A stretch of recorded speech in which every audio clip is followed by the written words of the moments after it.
welcome to SPL Mixing. This is part 2 of Room for Improvement, where I'm just taking you through some of the things that I'm doing to my room. As you can see behind me, if I move my head out of the way, I've got a diffuser in the wall there, which I didn't have last time. I've got also some white material on the back wall. So what I thought we could do today is look at some photos of how I've come about putting this build together.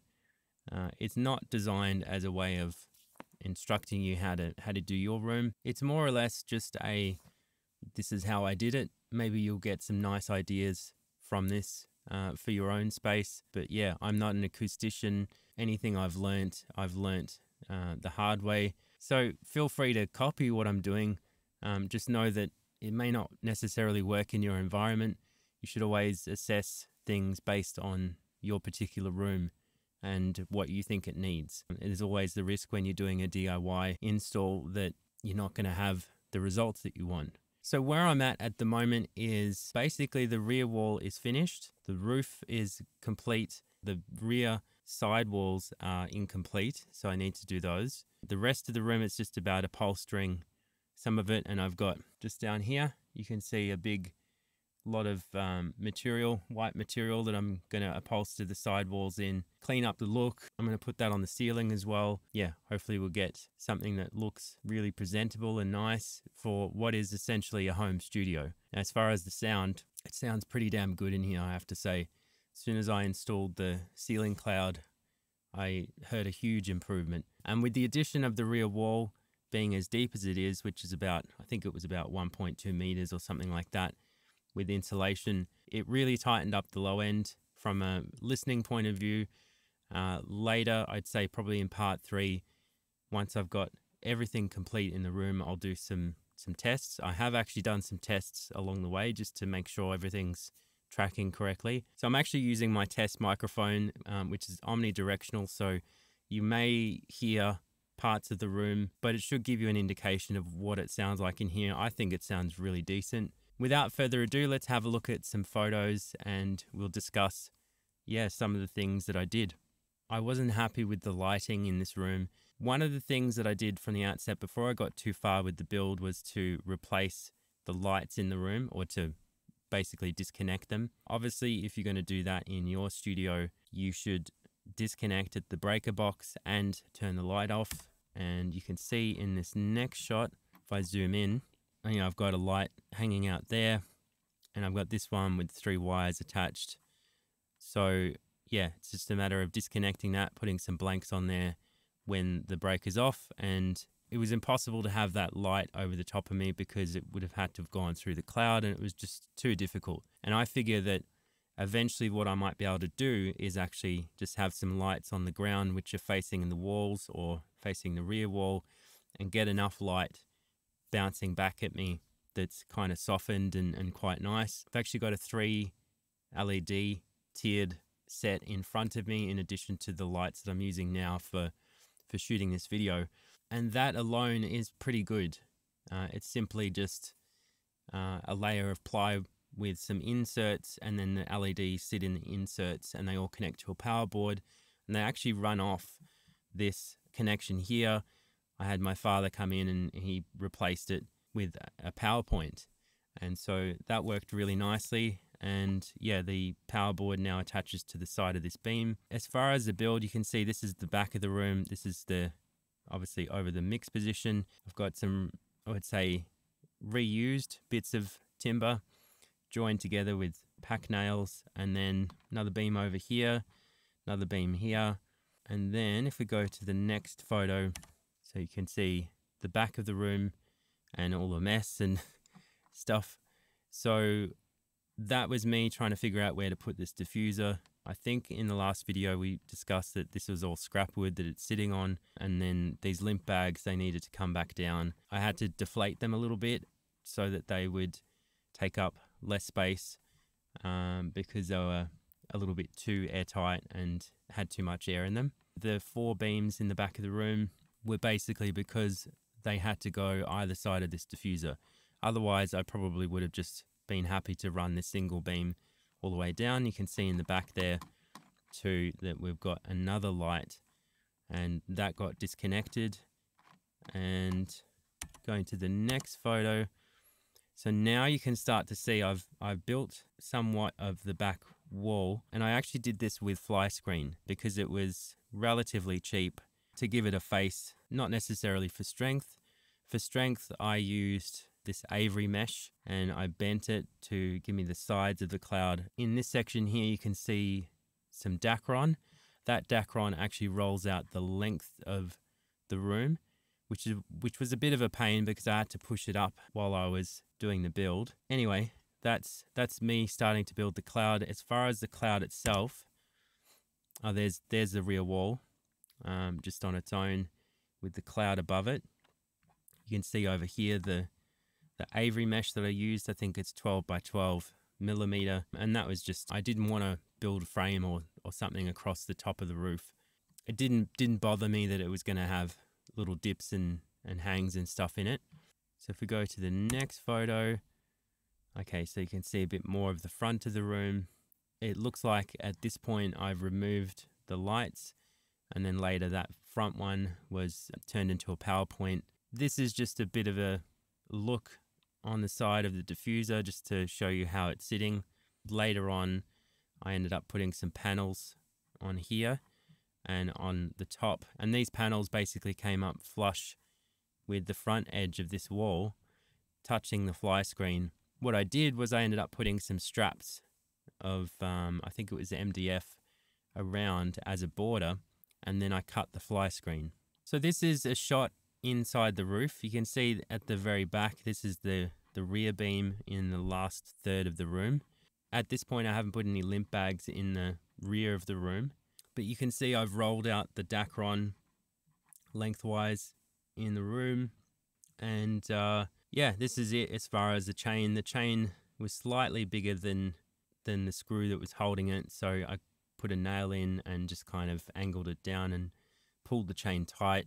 I'm not noticing any rattling, by the way, from the Avery mesh when I'm playing music. I'm not noticing any chains rattling. The concern that I had at the beginning was that this metal here, or even the chains or even the Avery mesh, was going to be an issue, but it seems that these are tight enough that they're not going to be an issue because they're supporting the Avery mesh, and they just simply hook through the Dacron around the Avery mesh. And so that stops any kind of rattling that might have occurred with the cloud. And the cloud, you know, it doesn't move, so it doesn't really make a lot of noise. Let's go to the next shot. Okay, so that's just a bit of a focus onto the rear of the room there. So yeah, obviously building it from the last third of the room forward, and you can see I had to join the Avery mesh one layer at a time, which was quite a pain in the butt. But hooking some of these through as I went helped because I was doing most of it on my own. That's just a side shot. And you can see here I've got just some initial lock wire twisted through at intervals to lock that together. And then I've got a special tool which spins that, and then you can cut it.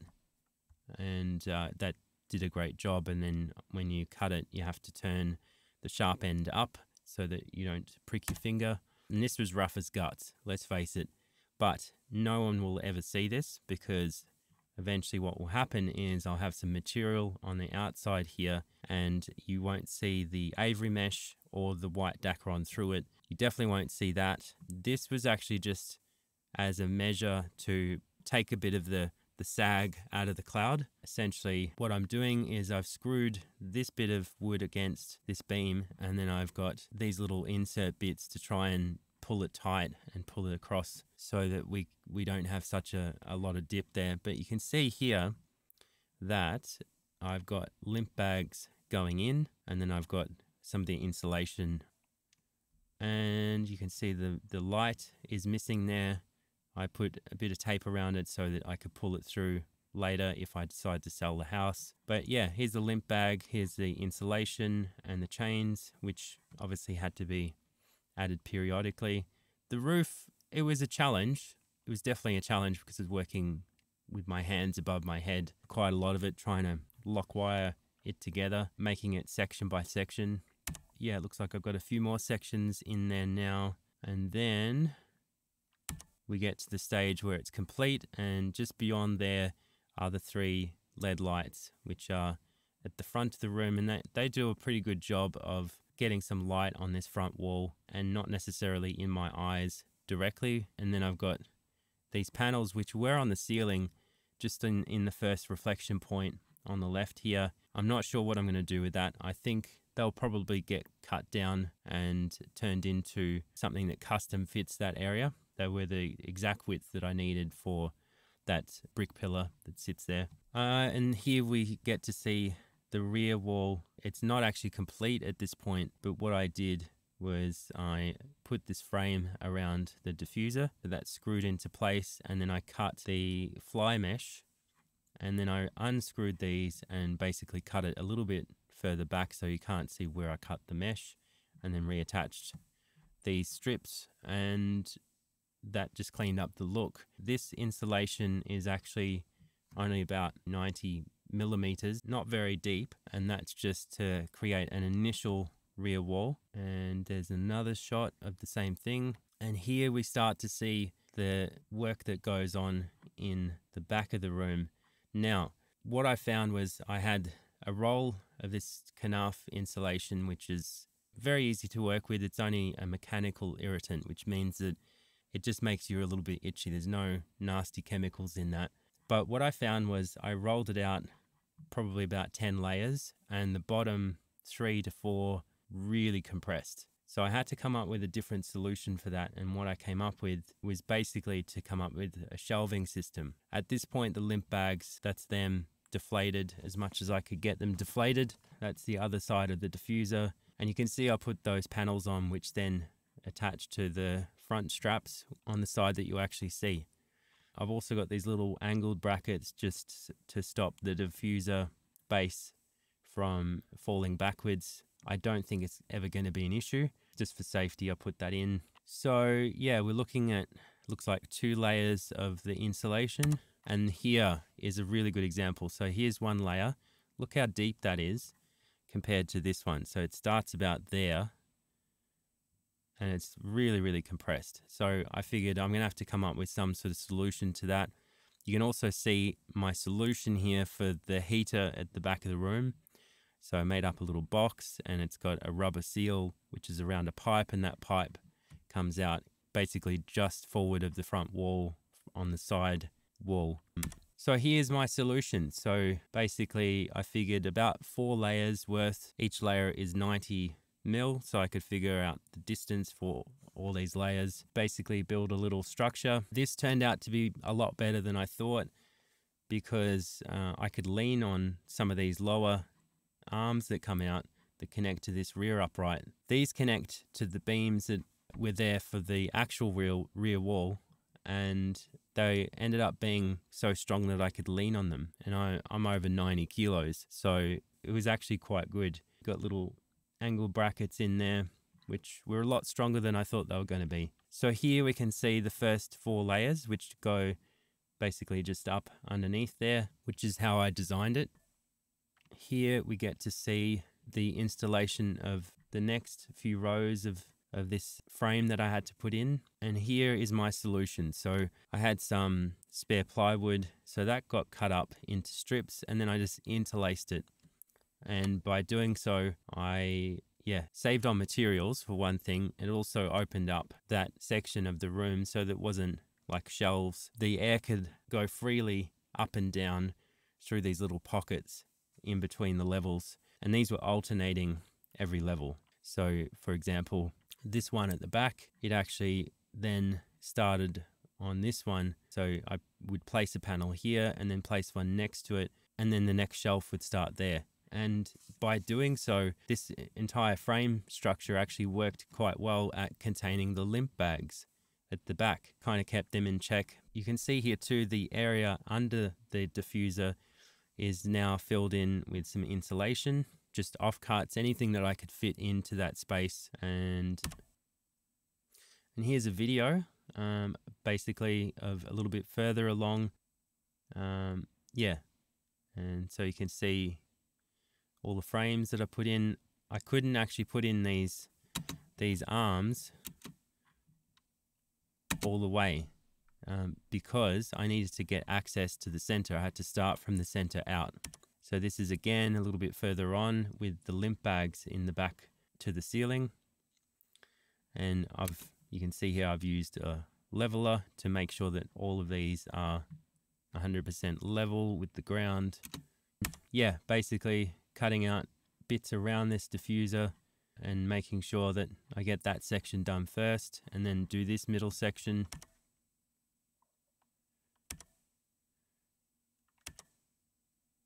And looks like here's another video.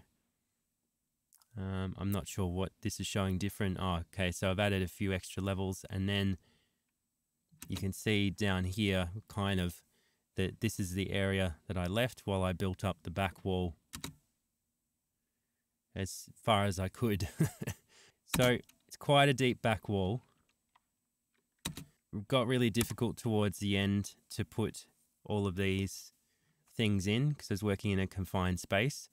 And you'll note that the little frames that I made, so that basically the arm that comes out from the rear beams, they stop here, not at the very top. So I ended up getting some spare plywood and putting it to support these limp bags that go on the very top of the roof, which then slot into the ones that go in the rear. Yeah, and just continuing to build shelves and fill it in with insulation. There's another shot of the angled stuff, which then kind of goes like this, kind of goes like that, and ends up inside the rear, sitting on top of the mesh. So that acts as a support so that nothing kind of sags in the limp bags at the very back of the room. And yeah, so when you get to the end, this is kind of what you see, which is just this little hidey hole, and you've got to try and get in there and fill it in. Maybe I could have done it a different way. Maybe I should have held off on doing this wall. Maybe could have thought that through a little bit better, and you can learn from my mistakes.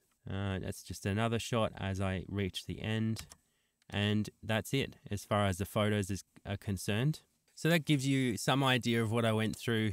I wouldn't say it was the most easiest thing to execute, but I mean, it's DIY acoustics. It's not a design that someone put together for me. That's it as far as where I'm at with the build. The next step is obviously to pretty it up. This ceiling, you can see where the dips are.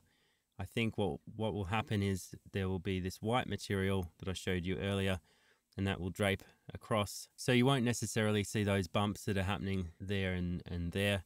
It will look a lot neater at the very least. It certainly won't look as shiny. Let me show you what it looks like above my head. So you can see it's a little bit rough. It's doing the job. It stopped me from having to build like this really complicated frame.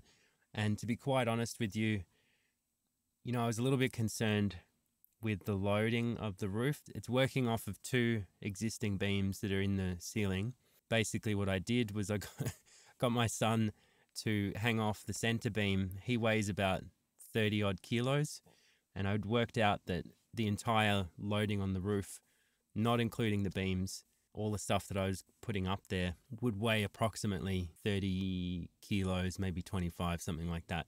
So I put all of that weight on the center beam, got him to hang off of it, obviously safely. He was the test for the loading on the ceiling. One thing I should actually mention with that center beam, because this is really important. Okay, so if we go back to photos, it's a little bit hard to see here, but there's an angled bracket here, and there's a secondary angled bracket on the other side of that.